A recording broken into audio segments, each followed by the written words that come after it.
Railway Conversations with Doc Frank. Hello and welcome back to the show. My guest today is Ralph Heredia. Ralph is from Sydney in Australia and he recently underwent a quite significant career change, leaving the government-owned organization that's responsible for the suburban train network in Sydney and going to a private company that is responsible in the future for the operation of one of the lines of the Sydney Metro network. The operator is RATP from France, most notably known for the operation of the Paris Metro network. We're talking about the cultural differences between Australia and France. We talk about the planning for Sydney Metro, what the difference will be to bring in a second operator in addition to the first one, Metro Trains Sydney, originally from MTR in Hong Kong, and much more. Please enjoy. Hi, it's Doc Frank again. What can I say? Even the best CBTC training in the world arguably can get even better. And that's what's happened with the brand new 2024 Understanding CBTC Fundamentals training. This is an upgrade from the previous CBTC Kickstarter training that exists since 2014 and has been continuously refined, improved, and updated. You have a massive 30 video lessons that you can watch on demand as long as you live. You've got lifelong access. You can build a certifiable CBTC competency, and the certification is offered by me as well as an additional option. You do not need prior signaling knowledge for this training. Just imagine that you can learn the fundamentals of CBTC without needing to know anything about railway signaling before the training. So that really makes it suitable for anybody working in the railway industry and for anybody being interested in working in the railway industry. The training is topped up by an industry-leading Q&A support over at least 12 months. You can sign up for this fantastic training under docfranktraining.podia.com/CBTC. I repeat that, docfranktraining.podia.com/CBTC. And if you needed one additional argument, this course is actually cheaper than last year's training. So that's my way of helping you fighting inflation. Hope you enjoy, and I hope to see you at this CBTC training.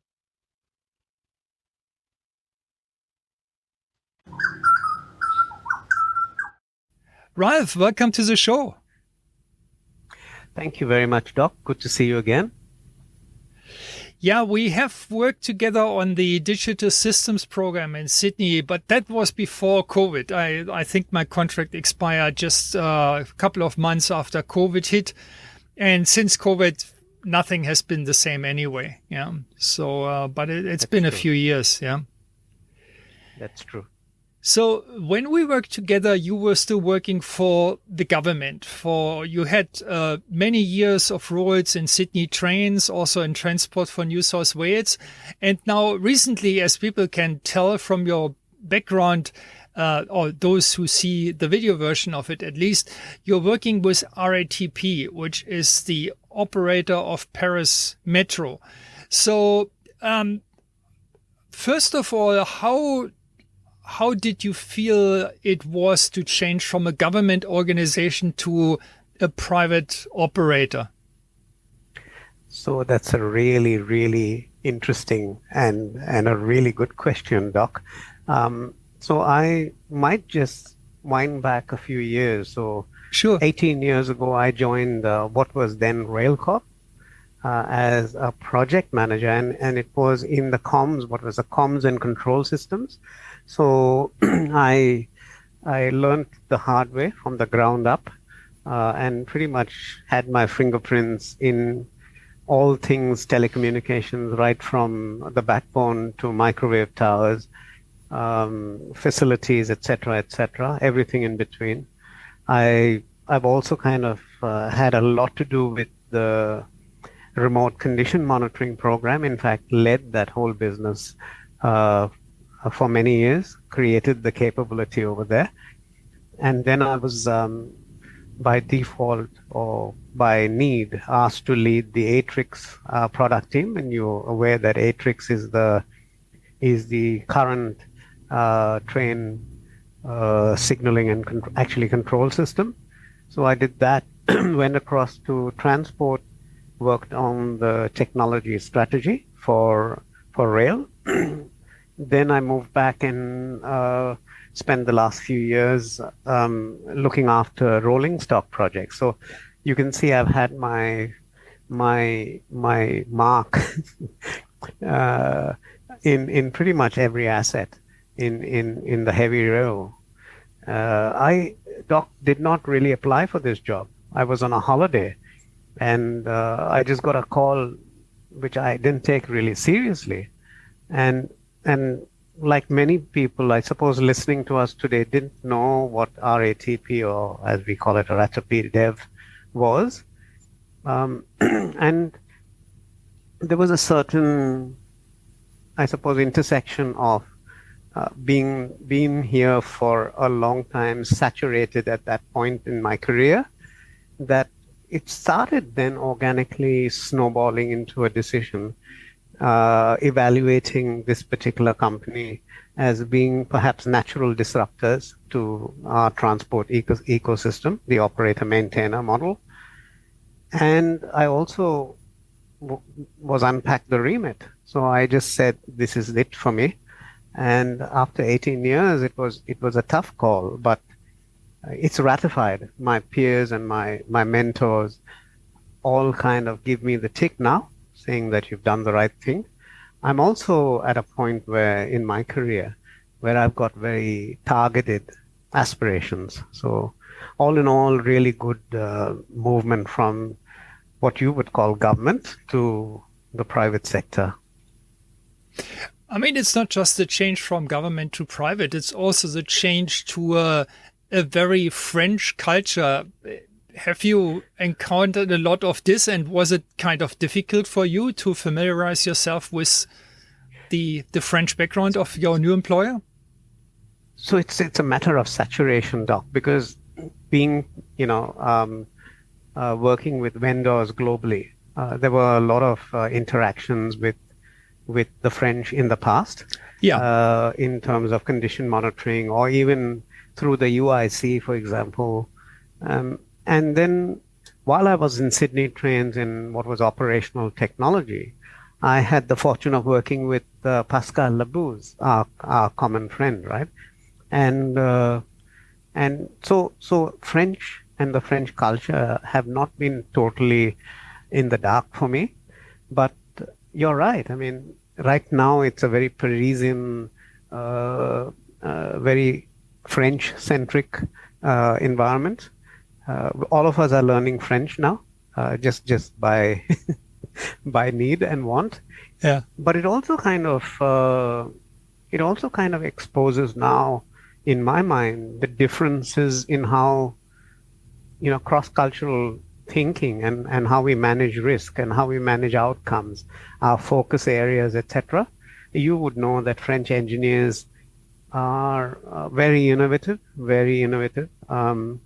And so I'm soaking that in at the moment. I've been here 3 months, and I've visited the HQ once already, with plans to do so in the near future again. But it's been a gradual kind of embedding for me, rather than just being thrown into the Australian ecosystem, into the French. The other, I suppose, point is that RATP, although they are huge, they're, I suppose, in 18 countries, they're 65,000 strong. So in terms of scale, they're massive, uh, and multimodal. But for them in Australia, they're taking their first baby steps. So it's almost, uh, in terms of adaptation, it's equal for me to adapt to the French way. But vice versa. I mean, it's really imperative that we have a foothold in the O&M landscape here. And that, Doc, is my aspiration. My goal is to see just being here and seeing how things operate and the passion behind uh, the O&M side of things is to see the company grow and grow organically and by reputation. Yeah.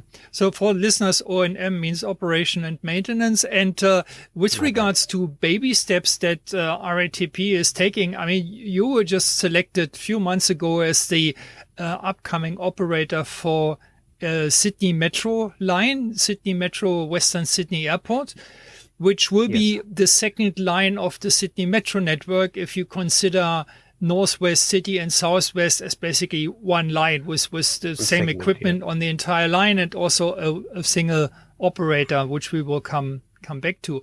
So Yeah. if you consider this a baby step, maybe on a global scale for RETP, but here in Australia, I think it's quite a significant Oh, step absolutely, forward. absolutely. Yeah.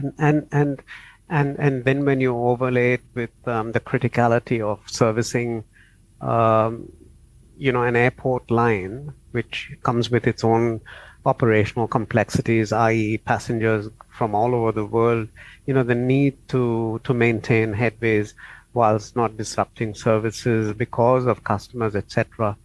Yes, it's. I'm not trying to trivialize it, but I'm only kind of trying to scale it against the competencies and capabilities of our ATP dev globally. So you're right.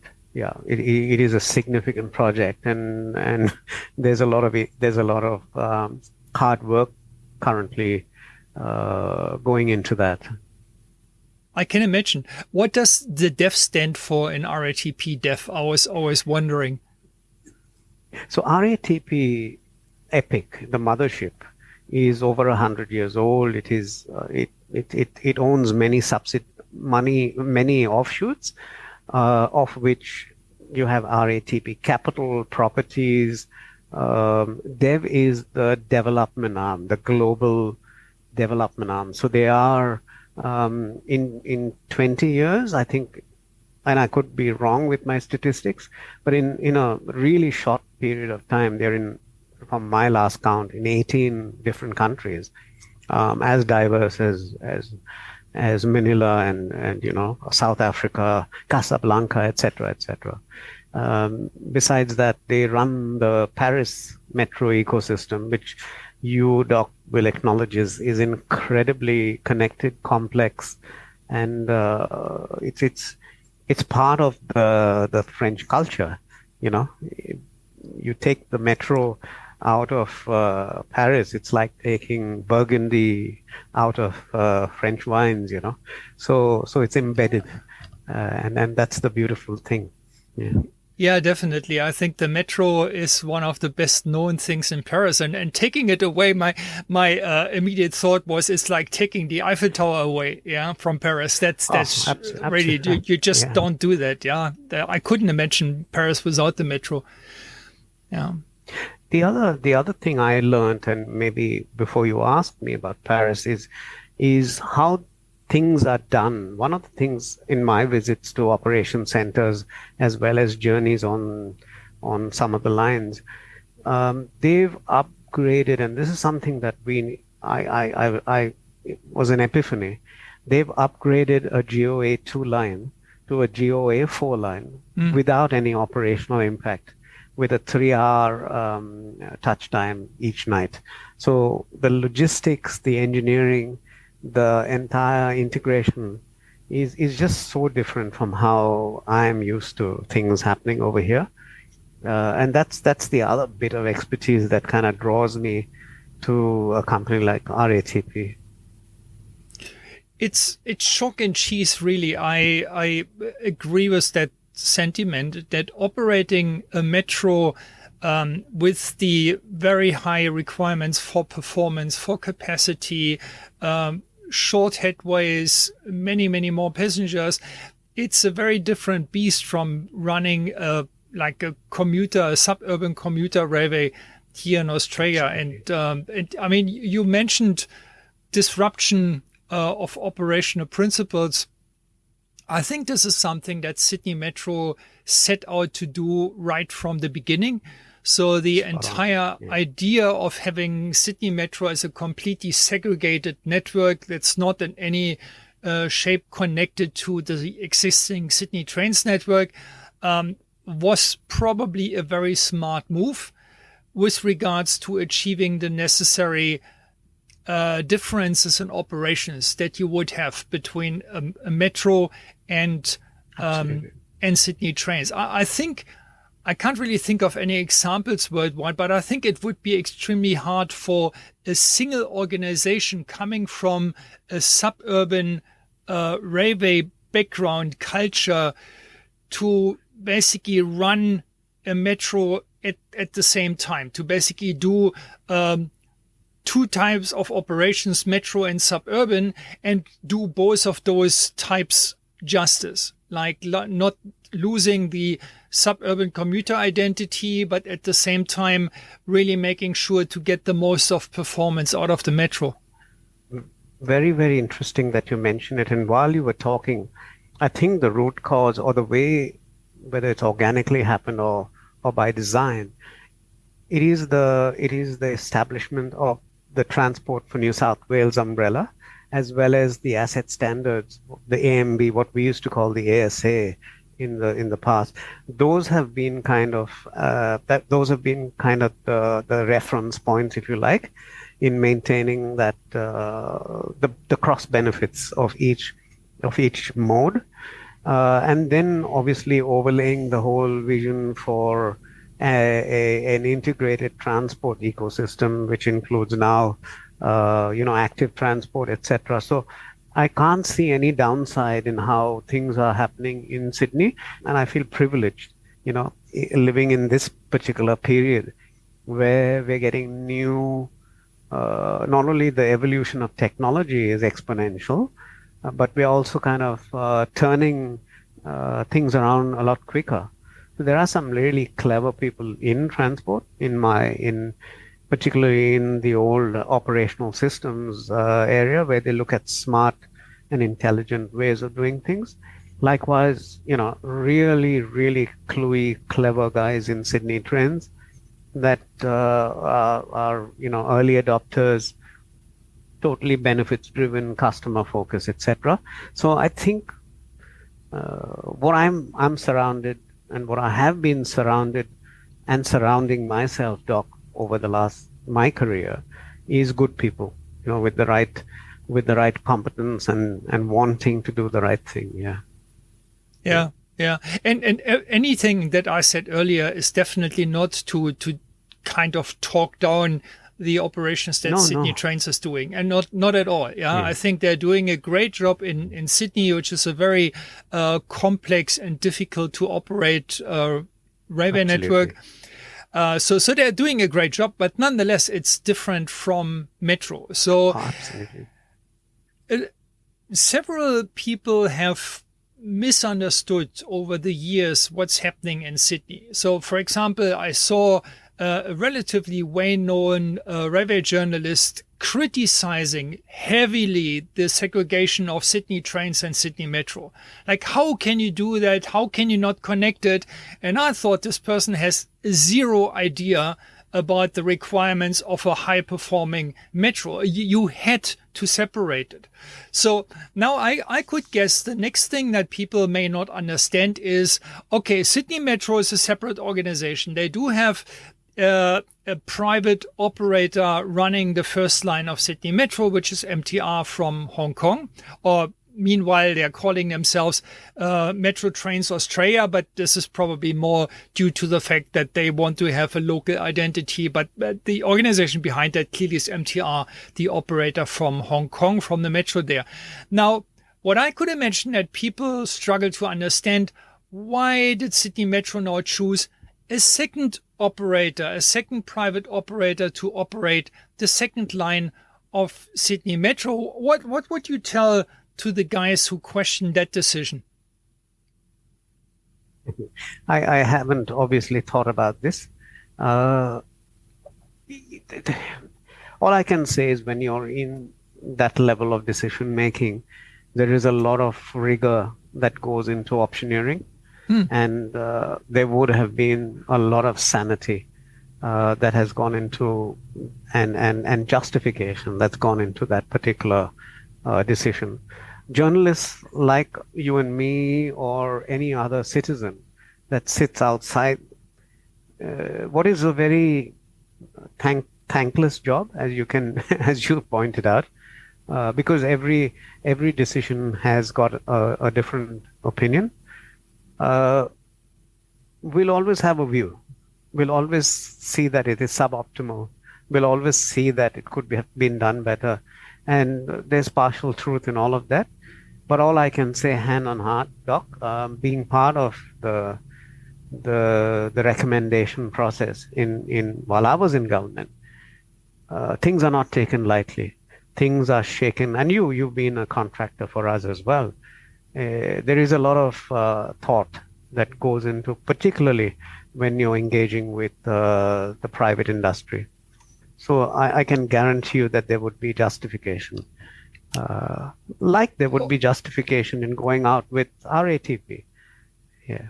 okay. Well, I want to drill a little bit deeper there. Your response was very diplomatic, shall we say?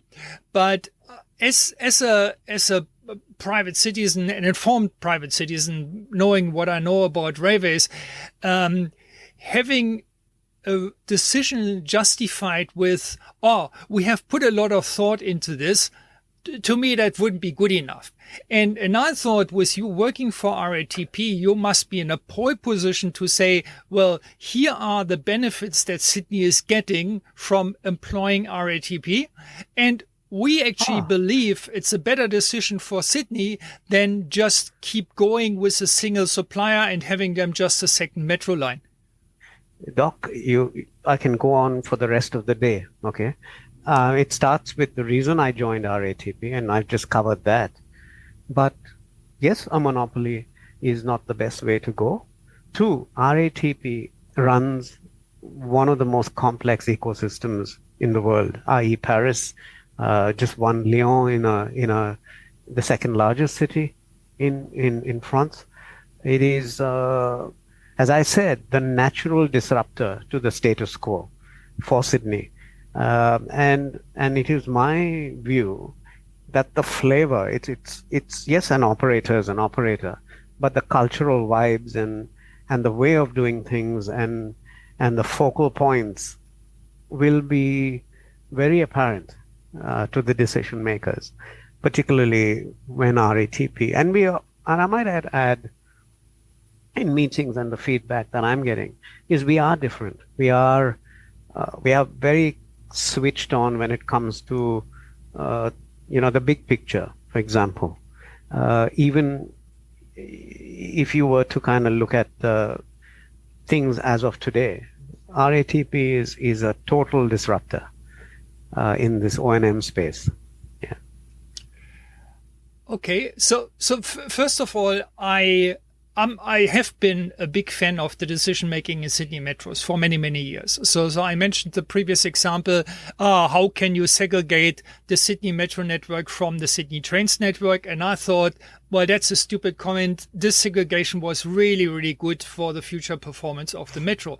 In the same way, I'm extremely appreciative of the introduction of a second operator. I thought that was a very clever move by Sydney Metro.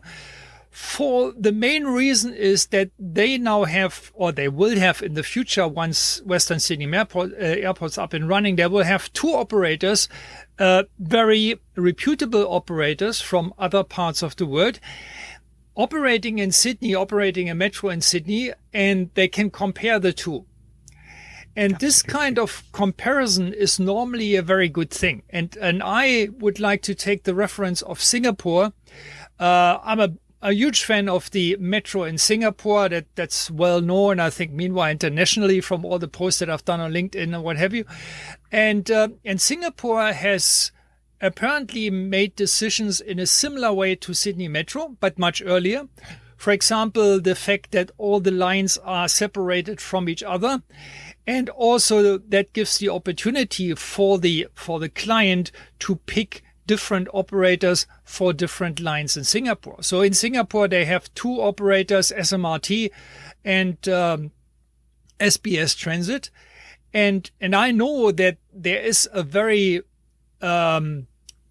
rigid comparison between those two operators. And I think the outcome for the metro network in Singapore is really beneficial. So because from that comparison, both operators are constantly trying to do their best in order to not fall behind the other party. And I'm very hopeful that something similar will happen here in Sydney with the comparison between MTR on the first metro line and RATP on the second metro line. And the other thing is our aspiration to grow in this country and in the region, Doc. So it's almost guaranteed that we will do everything to optimize our operations and maintenance. Having said that, there is a very clever mechanism put in place in terms of KPIs and service payment systems that instantly, because they're data driven and they are almost near real time and very integrated, and it's across all of Metro, it is easy then to have a data-driven view, a very objective view of performance.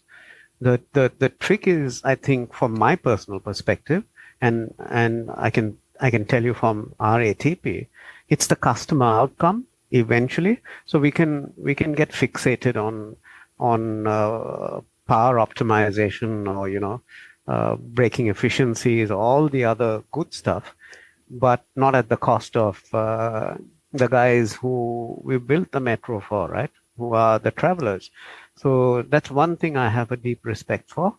Not getting too fixated with optimization to the point where it then damages the customer-facing side of things. Yeah. You mentioned already for a couple of times the word disruptor. So where do you see RATP being a disruptor? And you obviously mean it in a positive sense. I mean, how else could Absolutely. how could you mean that negatively? If you say, or if I interpret your use of the word disruptor as something positive for Sydney, that to me would indicate that you expect changes to existing operations in Sydney Metro, hopefully for the better. So what kind of disruptions could the people using Sydney Metro expect in the future under the operation of RATP? I think all things being equal, GOA4 comes with its own baseline of efficiencies. So let's park that, right? The one thing is the cultural experience of dealing with a French company. My immediate reaction and historically has been, these guys just get transportation. They just get public transportation. And as a result, and they get it in a not just a European context, they get it in a global context. So right from the US to, as I said, Algeria and Casablanca, South Africa, you name it. So the jurisdictions that the company operates in understands almost each and every nationality that's going to travel through our Western Sydney airport line. You follow? So there's a translational advantage here. The second thing is super innovators. So it's not just technology, but they are constantly looking at how best to bend the plane to make it suitable for what the objective is. And they follow through. They follow through with those innovations. And then lastly, I think technology. These guys are trialing funky stuff, and it's more customer focused. It's more access, for customers, those kinds of things. So my observation, and I've kind of got myself in the deep end with the company, is that they are culturally very different from from what we get here, both Sydney trains and the existing metro. I don't want to talk out of band and sound boastful, but I feel when I say disruptor, we are culturally, innovatively, technologically wired very differently. Not just KPI driven, not just, but multidimensionally. And I think from transport's point of view, the aspiration and the objective to have the customer at the center of everything is the culture we have here as well. We have in this company. Otherwise, you would not be able to run the Paris metro system, for example. Mm. You know. You previously parked the technology aspect, but you kind of touching on it on RATP being innovative and so on. What are some major differences between the first metro line currently being built and the Western Sydney Airport line? I have expectations that some of the things will change quite significantly or will differ quite significantly between the two lines. Can you just touch on some of those? I can touch on what I know, Doc. It's still early design stage. There are a certain, I suppose, a standard that we need to maintain. So when you say the differences, I think it'll be the customer outcome. It'll be things like, and this is something I want to embed from what Paris has. They've got applications that customers can just query, and it translates in 17 languages. That is a property of RATP, and they've embedded that. Things like that, little bits and pieces that wayfinding, things that you contemplate and expect from a world-class airport system. You follow? And it's very easy to get wrong. It's very easy to get wrong, and also very easy to get right, as long as the attitude and the focus is maintained. You follow? So back to your question, I think there's the visual and the governance that I suppose Metro as an ecosystem would have consistent. My view is we would have a different experience in terms of the service delivery. With regards to my own technology or what I can see myself, there are differences between the first metro line and the second metro line. So yours, Western Sydney Airport, being the second, and a key difference is that the trains and the signaling system, the CBTC, come from a different supplier. So on the first line, it's been all Alstom. On the second line, on yours, it will be Siemens. Siemens, yeah. And I guess that RATP has experience from working with Siemens in Paris and probably in other places as well. So I think there will be some differences. Another difference that I could imagine for Airport West is the electrification system. Big one. Yeah. I don't think you will still go with 1500 DC on the Western Sydney Airport. You're right. Yeah. I should have led with that. It is actually an AC system. Yeah. So very different from everything else. First of its kind here in Sydney. Yeah. Yes. And it's an innovation, I think, which is overdue, that many people already expected for the first Sydney Metro Northwest.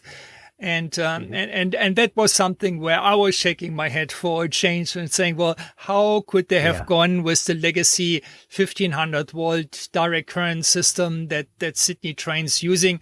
Because the networks are segregated. It wouldn't have been a problem at all to go for a different electrification system. And we're now seeing it on Western Sydney Airport, which goes for the more modern and also probably more contemporary. I mean, if you look at metros around the world, 25 kV AC is much, much more common than a 1500 volt DC system for a number of reasons. Electrolysis being one of them, stray currents, etc., etc. So Yeah. So yeah, that's a good point. And I should have, my bad, I should have led with the electrification side of things. No problem. Um, yeah, yeah. So yeah, I still am fixated with the customer side. The because everything translates into a satisfactory journey, isn't it? Yes. Ultimately. Yes, Yeah. but at the same time, it's at this point in time extremely difficult to pinpoint, to put a finger on. I mean, Yeah. if you were to say, if I'm sitting in a neutral seat, so this is not an RATP advertising campaign, obviously. So if I was sitting in Mm. a neutral position and you would say, ah, RATP is particularly customer friendly, I would say, well, if I turned around to MTR and would talk to them, they would also claim They that say they're the very same thing. customer friendly. And you could argue that the metro in Hong Kong is just as busy, just as iconic as the metro in Paris. So saying we are better remains to be seen. Oh, And the question then don't would get me be, wrong. yeah, Doc, don't. I think better is not the word I used. I think it's mm, culturally diverse. It's very diverse, and that's the diversity that will introduce that disruption. yeah, And you also need to realize that I'm biased. I want this company to succeed. yeah. And all of us are totally focused on that particular premise. We don't want to kind of have a campaign that is mercilessly growth oriented, but aspirationally, I think it's a good thing to have diversity in the operations and maintenance landscape. You follow? Yeah. So it's not better. I don't think better is the word I would use. I think it would be different. So you mentioned growth a few times, and growth obviously for an operator means to operate more railways, yeah, more railway Hmm. lines or whatever. Now, when I look at the CBTC landscape in Australia, which basically means the metro landscape, if you wish, uh, I only see two lines in the foreseeable future where an operator may be needed. One obviously being Sydney Metro West, the line between Yep. the CBD and Parramatta. I don't think they Yep. have decided yet who will be the operator there. No, I don't believe so either. Yeah, so I could imagine that RATP certainly wants to throw their hat in for this one, and the other being the suburban rail loop in Melbourne. And I Correct. don't know, maybe you can educate me there. I don't know what the concept in Melbourne is, whether they want to follow the footpaths of City Metro to choose a private operator for this, or whether they want to, I don't know, have a similar franchise model as they have for the suburban network with Metro Trains Melbourne. So there is a bit of a confidentiality thing there, Doc, because RATP rightfully are thrown their hat in the ring there as well. There Yeah, has been a there has been a physical segregation between that team that is working on the SRL and the WSA.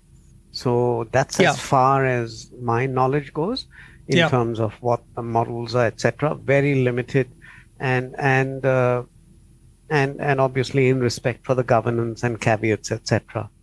Sure.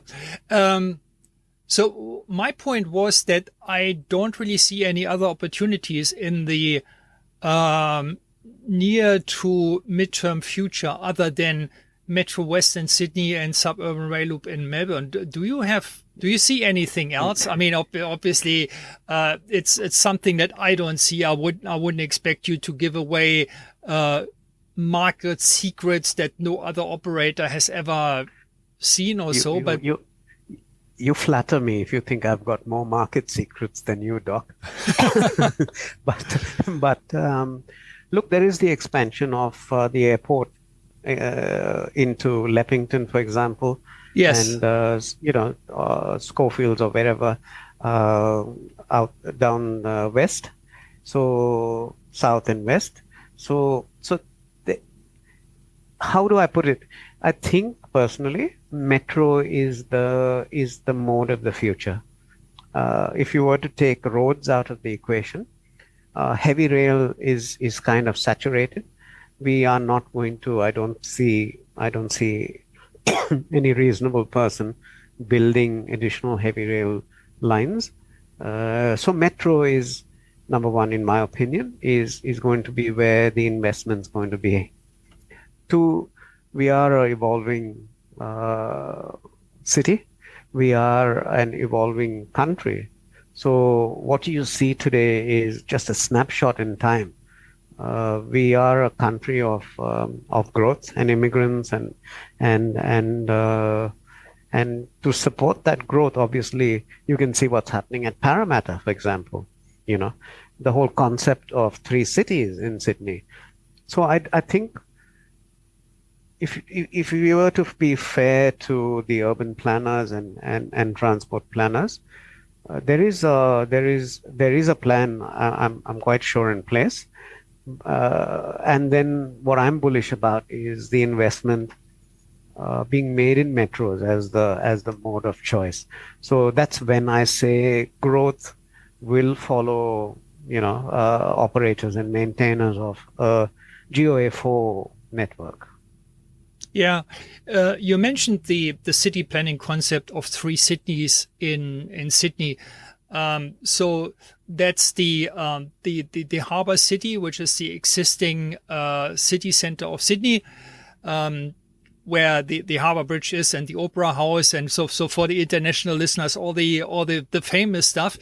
Then you have the so-called River City, which is Parramatta, which you already mentioned, and then you have the so-called Parkland City, which is not just one place. It's like an agglomeration of settlements along the western edge of Sydney, and Western Sydney Airport will certainly belong to that part.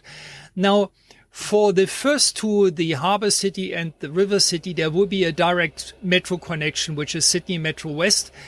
There were questions in the past why Parramatta is not connected to Western Sydney Airport.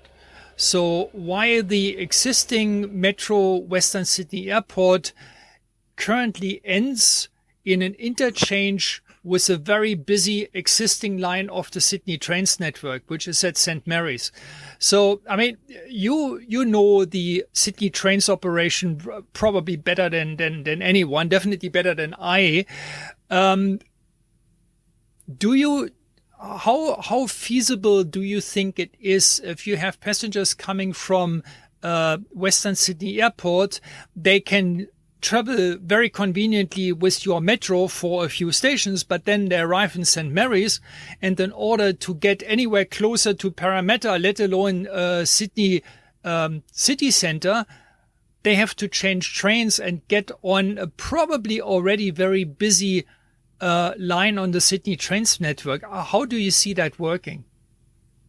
So, so that is number one, would be a complexity with any interchange. Okay, so where you have the fluid dynamics of multi-modes, whether it's a bus interchange into a heavy rail network, etc., etc. The advantage we have, and I think the interface management between Sydney Trains and Metro have been established and I think working well over time. So those particular questions and problems are being kind of resolved as we speak.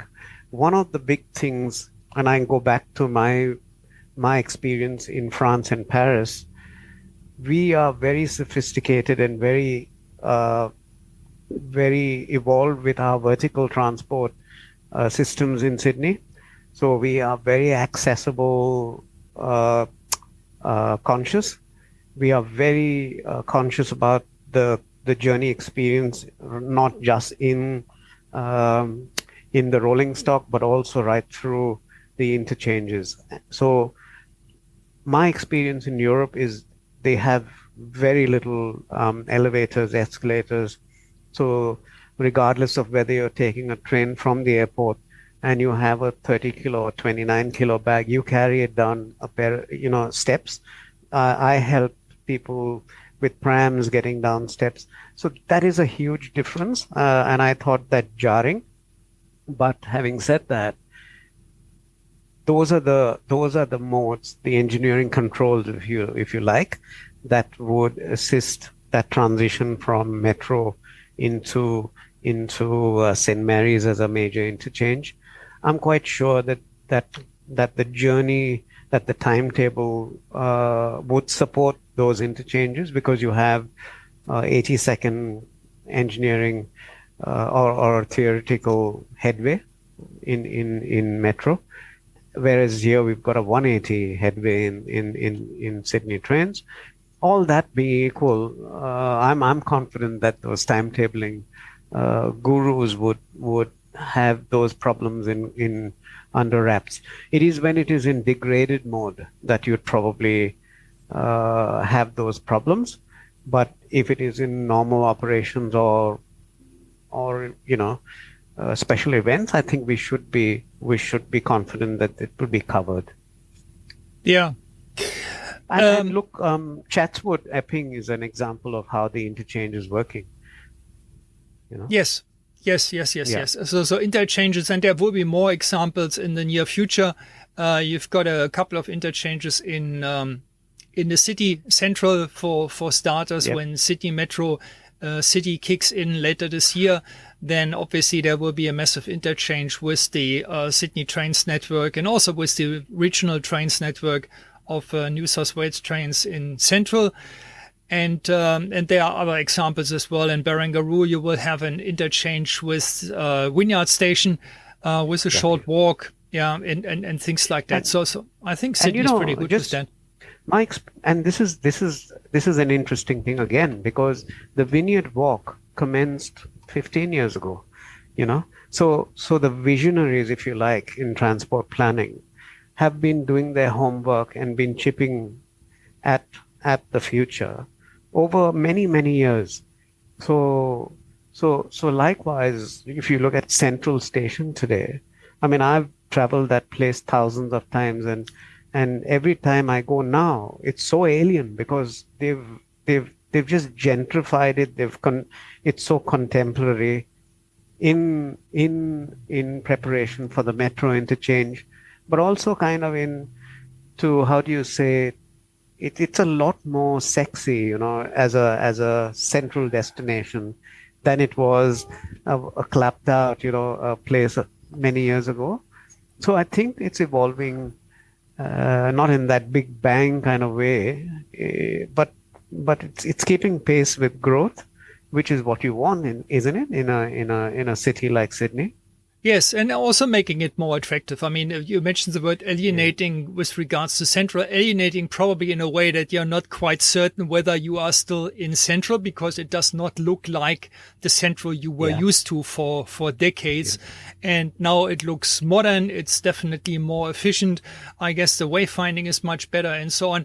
And the Wynyard Walk is a very, very pleasant experience, I must say, having used this myself to get out of Wynyard Station, because if you try to make that walk overground, there's a lot of traffic there. There are many pedestrian crossings with lots and lots of car traffic and buses and diesel fumes and all kinds of stuff. So walking underground from Wynyard Station to Barangaroo, which is near Darling Harbour, I found a very pleasant experience, because the tunnel is light. There's some artwork in there. So it's a nice way of getting very efficiently between two main places in Sydney. And now, once you've got the metro station at Barangaroo, it will even be more important to have that easy connection, that easy interchange between the two networks.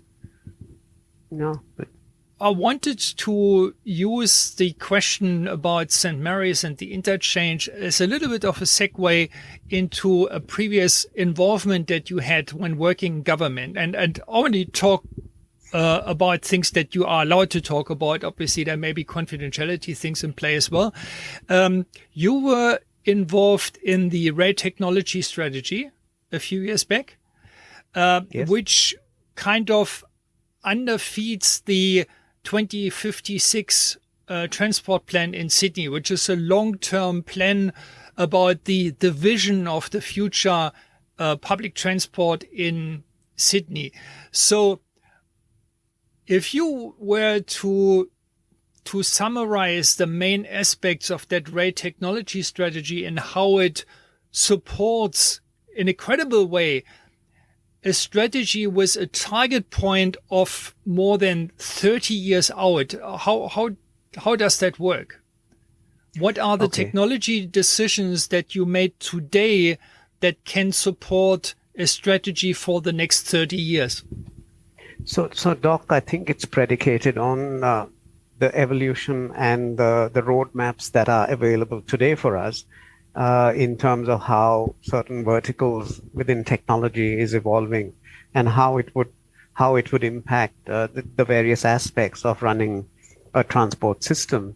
Now, obviously, my engagement with operational systems a few years ago, uh, working on that particular rail technology strategy, was looking at the the the asset side of managing, uh, into the future, and the themes were intelligent asset management, i.e., using condition-based versus the traditional time-based maintenance interventions, and then leveraging the evolution in IoT or even portable telemetry to address emerging problems or emerging issues.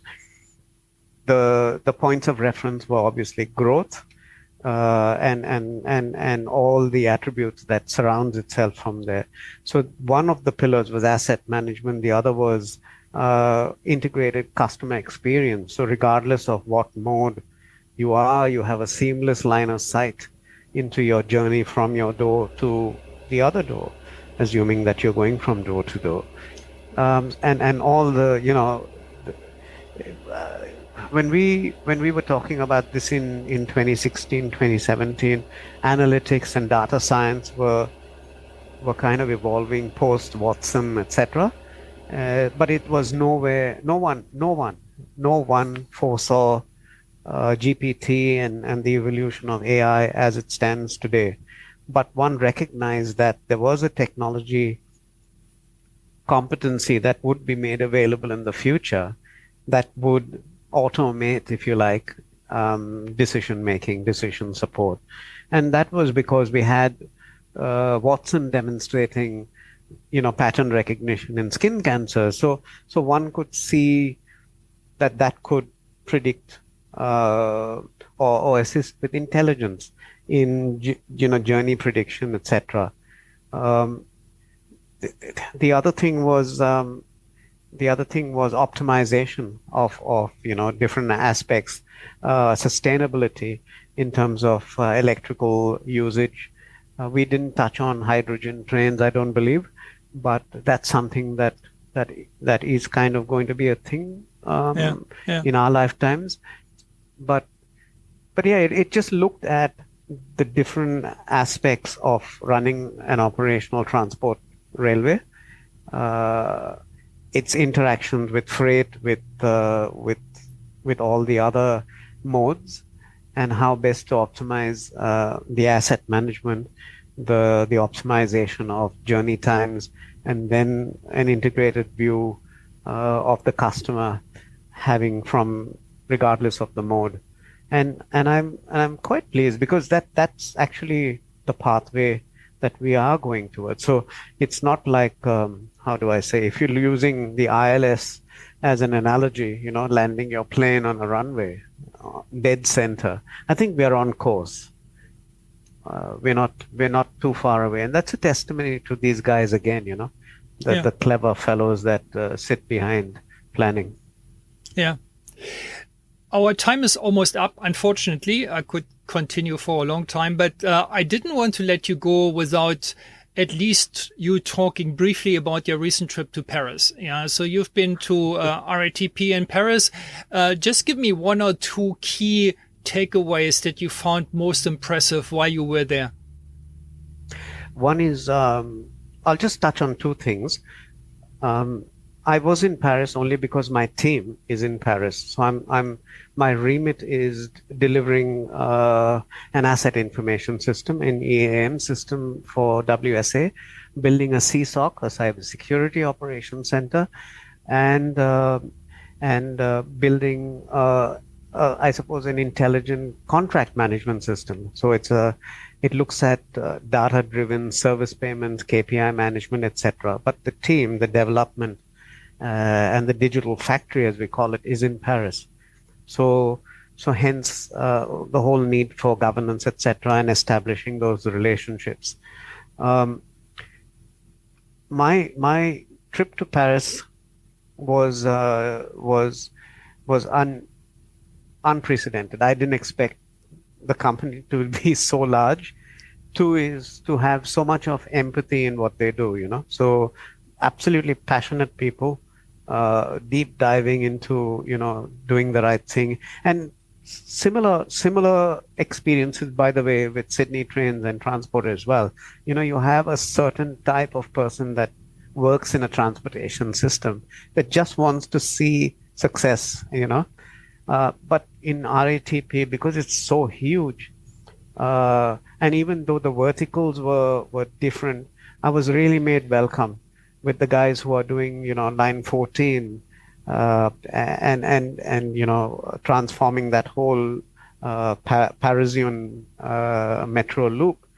Made welcome in other areas where I would myself say why invest time and effort in this guy from Australia, but the culture and what they showed me was so different. In the actual transportation system, I didn't mention about the vertical transport. That was a negative, I suppose. But the other bit is you can be multilingual, you can be anything and not get lost in the Paris metro system. It's so connected, it's so efficient, that it just works. And I think finally is actually visiting these projects that have been kind of automating the railway from GOA2 to GOA4 without, would you believe, disrupting operations. So how they kind of very cleverly planned, executed, like almost in software development terms, using an agile kind of framework where you have short pieces of scope of work, and delivering it seamless to the customer. Yeah. So Okay. all in all, really positive. And it's first of many. It's first of many encounters with the Paris HQ. I'm sure. I'm sure. So I wish you all the best for your future trips to Paris and for your new employment as such. Thank you very much for your time. And of course, for us here in Australia and Sydney, obviously, I would like to see the best of RATP coming to shine on the Metro Western Sydney Airport. Thanks for your time, Ralph. Thank you for yours, Doc, and the opportunity. I think we are aligned with your last statement. Thank you very much. Bye for now. Bye. Hi, this is Doc Frank again. Before you head off, I just wanted to let you know again of the arguably best CBTC conference that has ever been held, the CBTC World Summit 2023, with 18 speakers from 13 different countries. It was a mega event in September this year, and you now have access to the official recording where you can see all the presentations, all the question and answers after the presentations, and even the VIP fireside chats that were exclusively for VIP attendees during the conference. But you can have all of this now lifelong on demand. You can watch it whenever you want, from wherever you want, and how often you want. Don't miss this opportunity and sign up to the best CBTC conference ever on docfranktraining.podia.com/CBTC World Summit 2023. I repeat that, docfranktraining.podia.com/CBTC World Summit 2023. If you want one recommendation from me on CBTC, that is it. The best content of the year by a mile. Don't miss it. Hi, it's Doc Frank again. I hope you liked today's episode. I like to keep it as simple as possible, so I only have one single request for you. If you like this podcast, please tell your friends and colleagues about it. That's all I want, because that's a service that I'm providing to the industry, and I would like as many people as possible to listen to this podcast and learn something from it. So please share. And until next time, keep it simple and bye for now. Thank you for listening.